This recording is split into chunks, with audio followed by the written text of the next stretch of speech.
महाराष्ट्रात हरित क्रांती घडवून राज्यातील शेतकऱ्यांचे जीवनमान सुधारणारे माजी मुख्यमंत्री वसंतराव नाईक यांच्या जयंतीदिनी आज आपण महाराष्ट्र कृषी दिन साजरा करत आहोत। चला, बळीराजाच्या सर्वांगीण विकासासाठी जलयुक्त शिवार, मागेल त्याला सौर कृषी पंप योजना, सौर कृषी वाहिनी योजना 2.0, नानाजी देशमुख कृषी संजीवनी योजना 2.0, नमो शेतकरी महासन्मान निधी यांसारख्या कल्याणकारी योजनांचा जागर करूया। आधुनिक कृषी तंत्रज्ञानाचा योग्य वापर करून शेतीची उत्पादकता वाढवूया।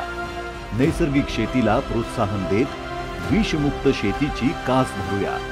शेतीचे शाश्वत मूल्य जपूया आणि महाराष्ट्र सुजलाम सुफलाम करूया। महाराष्ट्राच्या अर्थव्यवस्थेला बळकटी देणाऱ्या माझ्या बळीराजाला महाराष्ट्र कृषी दिनाच्या मनपूर्वक शुभेच्छा।